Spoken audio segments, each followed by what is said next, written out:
What a game at St James's Park. It finished Newcastle United 2, Manchester City 3, alongside the former Liverpool player and five-time league winner Stevie Nicol. And I suppose, look, we're going to go through this bit by bit, all the chances in chronological order. But there's only one place to start, and that is in the 68th, 69th minute. There wasn't a goal scored, Stevie, but there was a substitution made. Kevin De Bruyne back in the Premier League for the first time since August after the hamstring injury. And he came on for Bernardo. And he did all right after he came on, didn't he? Just a little bit. Yeah, I mean, if anybody had forgotten what Kevin De Bruyne was capable of, then all you had to do was watch this little cameo, supposed little cameo that turned out to be, no question, the performance of the game. The goal he scores is just a guy with a complete football brain who's got time and space that he shouldn't have had, understands where the keeper is, understands where the gap is, with the defender closing him down, and just strokes the ball. You know, he doesn't blast it, he doesn't bend it, he just passes it with a nice stroke, with a nice pace, into the bottom corner. And of course, it helps that Dubravka has tried to read his body language, because he's looked as though he's opening up to go the other way, and the goalkeeper takes a step, which is why he can't get anywhere close to it. Not only does he come on and score, but he has to set up the winner with a 35-yard pass with the perfect weight on it. I mean, it's a fantastic finish from Oscar Bob, but he's led into it with the genius of a pass. I mean, at the end of the day, De Bruyne, no question, made the difference, but City really did deserve to win the game, although you got to say Newcastle put up one hell of a fight. Oh, they did. They did. And it was a brilliant game, and we're going to go through it bit by bit. But we had to start with Kevin De Bruyne. I was thinking, is there an adjective that hasn't been used, or a word that hasn't been used to describe Kevin De Bruyne? And he's nowhere near 100%. He's ready for cameo appearances at that. I think the best word might be illegal, because some of the stuff that he does, I mean, that shouldn't be seen on a football pitch by a normal human being, but he's not, and he had a huge part to play in this win. So we're going to rewind, not quite to the beginning, but to something that I've sat beside you in commentary over the years since this protocol came in, and it really gets me. It's when there's a clear offside, yet the assistant keeps the flag down, then the flag goes up, and you always say, something's going to happen. Someone's going to get hurt. And that's what happens here, because Ederson ends up colliding with, I think it was Kyle Walker in the end, his own player, tried to play on and couldn't. It's not the assistant's fault, because they're going with the protocol. The protocol is horrible here when it's as clear and offside as this. So how do we change this? Well, you don't. Look, nothing's bulletproof. Let's just put it that way. Okay. And there's sometime there was going to be a consequence of this ruling that they have. And unfortunately for Manchester City and for Ederson, it bit them today. But I don't think we can change it. You know, I think if somebody's 5 yards offside, then yeah, the linesman should be 100% sure. But if the referee's not, or the linesman, I should say, is not 100% sure, then I think we have to stick with what we got. As I said, it's unfortunate somebody was going to come out on the wrong side of it, but I think we have to accept that there are consequences for rules. And as I said, nothing's bulletproof.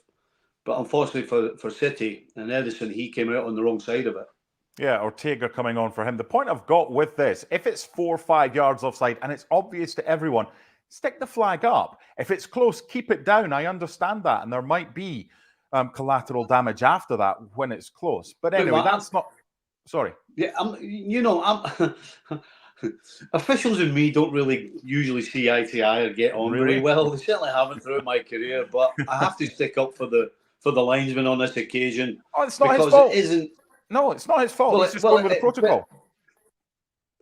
And I don't think, honestly, the protocol is wrong. As I said, I think it's just a consequence of the ruling. Right. Okay. 20th minute. This is an interesting one. I want to get your take. And you and I shared a text back and forward during the game. I suggest this was a foul by Ruben Diaz on Anthony Gordon because he's gone out of his way to impede the player. It wasn't given. You've got to play to the whistle. And there were more phases of play.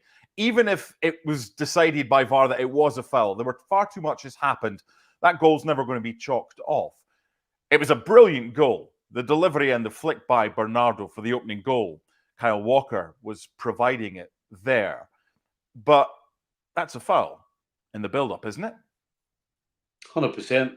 It's actually a head-scratcher how the referee doesn't give a foul, because when Diaz makes contact with Anthony Gordon, they're actually almost off the field. Yep. And so it doesn't become any clearer that when Anthony Gordon puts the ball past Diaz, probably 5 yards from the sideline, and ends up getting clattered on the sideline, that tells you how much Diaz has impeded him. And so I don't understand why it wasn't a foul. And of course, had it been a foul, you got to say that probably the ball's going to be put in the penalty box and the ball's going to be up the other end of the field, and Man City are not going to be able to possess the ball and then create the chance that Bernardo Silva scored with. So it is a bit of a crucial call, and I think it's one that the referee absolutely 100% got wrong. Okay, 10 minutes from half-time, Newcastle get the equaliser. Alexander Isak with a lovely curling finish. But up to that point, they hadn't really shown too much in front of goal. But what they always had was that opportunity to just get at the Manchester City defence, which was playing a high line, and the pace of Alexander Isak. He's a brilliant player, and he scores a brilliant goal.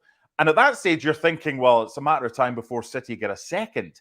Then Newcastle equalise. What do you make of this one?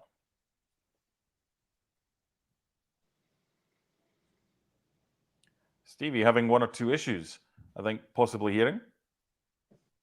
Yeah, I lost you at the end there. But what did you make of the goal and Man City's high line? I don't think that the high line was the problem. I think the problem eventually was that they never closed the ball down properly. You know, Diaz never got across quick enough in order to help Kyle Walker. Kyle Walker had caught up with Isak, and Anthony Gordon really was the biggest factor for me in this, because it took Kyle Walker's attention, and it meant that Isak could just take a little step inside. And as I said, Diaz hadn't gotten across quick enough, and Isak picked out that bottom corner. The second one is just bad defending from Kyle Walker.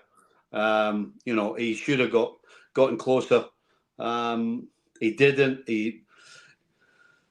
Gordon had far too much time and space to pick his head up and pick his spot. And from being completely and utterly pretty much outplayed for 30-odd minutes, all of a sudden, Newcastle found themselves 2-1 up. And for that last 15 minutes, from the first goal for Newcastle onwards, all of a sudden, the stuffing was knocked out of Manchester City. 2 minutes, 19 seconds between the two goals, and Isak had a chance to make it 3-1. It was one of these games you didn't want half-time because you worried that might stop or stem the flow of the game. Before we got on to the second half, one or two points to make about that first half. I thought at times Phil Foden was unplayable because he's got so much ability and great close control, but he found himself, well, he didn't find himself, he deliberately played in that kind of channel. He was between the defence and the midfield. The one thing I would say about that, Stevie, as an ex-pro that you are, should Newcastle's midfield and defence have been a little bit closer so that Foden didn't have that room to roam? Well, he's picking up a position that is an absolute nightmare for centre-backs and centre midfielders. You know, clearly Newcastle were playing a high line themselves, and, you know, all the way across the middle of the park, they had enough try to hold Manchester City. You know, you've got full-backs, you've got centre-backs coming forward with the ball, stepping into the middle of the park. And so the central midfielders were trying to hold the ground. And again, as a centre-back, you don't want to step out and leave a hole for the ball to for the ball to get put into. But at the same time, you got to give Foden kudos to where he kept finding himself, because he was finding little pockets of space that really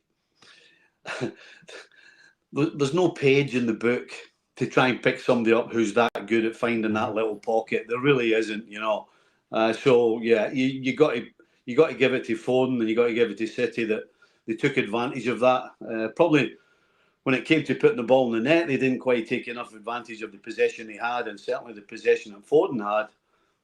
But yeah, lovely to watch and extremely difficult to defend against. So I've written a note down about the equalising goal for City, because when Kevin De Bruyne has come on, and I wondered who they would take off, if they'd maybe sacrifice Kovacic, because do you need the two holding midfielders, or if they might take off Bernardo. That's who went off, Bernardo.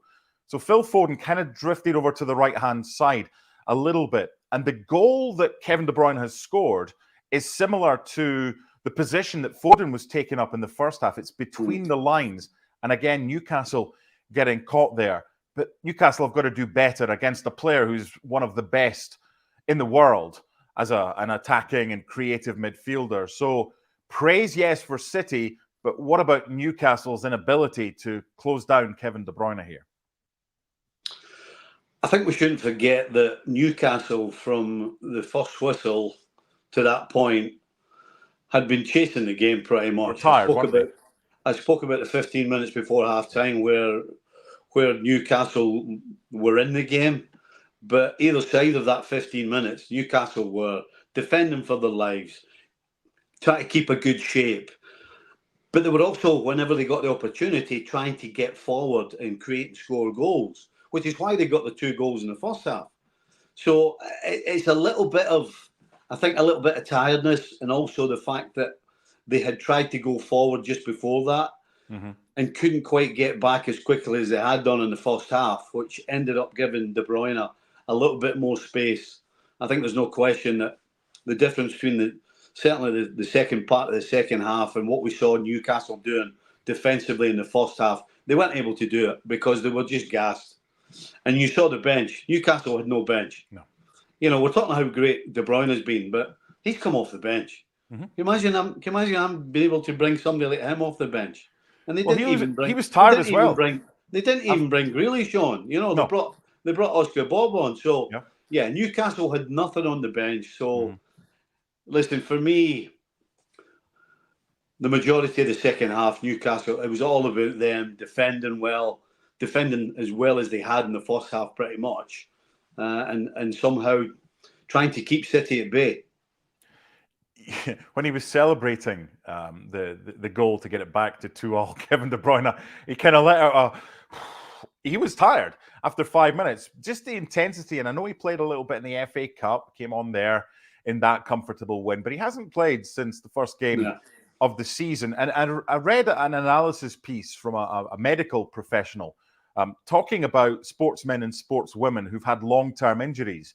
And one of the suggestions was, and you did okay avoiding too many serious injuries in your career, the suggestion from the medical profession was that it kind of takes a week for every month that you've been out. So say he's been out 5 months, a week to get back to full fitness, 100%. And you build up to that. Is that something that you think you might see Kevin De Bruyne a couple more cameo roles? And obviously they're going to head off to the Middle East for a rest. Do you think by mid-February he'll be back to where he hopes to be?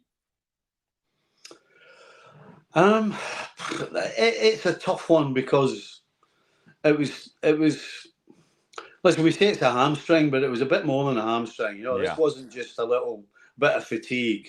I mean, this was a bona fide big-time operation he had, and so I would suggest that City are absolutely going to take as long as they think they need with Kevin De Bruyne. And listen, if you've got somebody who can just come on the field for 20 minutes and do what he can, then whilst you're not 100%, then you just keep doing that. Obviously, from a selfish point of view, we want to see him playing 90 minutes every time City have a game because he's just so good to watch.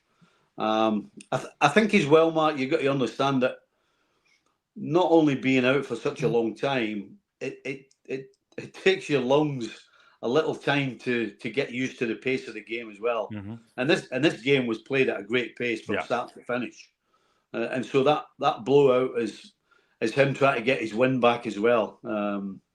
So yeah, I mean, with somebody like De Bruyne, you can't take chances. I don't think City will. No. And so I think it's difficult to put your finger on a date, a month, whatever it may be. It'll just be a case of whenever they think he's 100%, then he'll be good to go from the start. Yeah, the supporting cast is all right at City. So in the meantime, they should be fine. 23 seconds after the 90-minute mark into added time. Kind of fitting that it's NFL wildcard weekend. That was like Tua trying to find Tyreek Hill with either the cornerback or the safety providing the pressure and trying to stop Tyreek from getting the ball. And there's maybe an inch, maybe 2 inches of space to get that ball threaded through. And Kevin De Bruyne does that. Now, Oscar Bob was the player who had a really good touch, turn, finish. It's 3-2. I want to take you back a couple of minutes to something you said. Jack Grealish was on the bench. Kevin De Bruyne was on the bench. Oscar Bob, the youngster, was the one who was chosen to come on. I think Pep Guardiola deserves a heck of a lot of praise here because, look, Jack Grealish could have done that. Yeah, I'm sure. But he went to the 20-year-old Norwegian, a kid who he loves, confident, bordering on arrogance, but with so much ability. It was a brilliant through ball. But what about Oscar Bob's control and finish?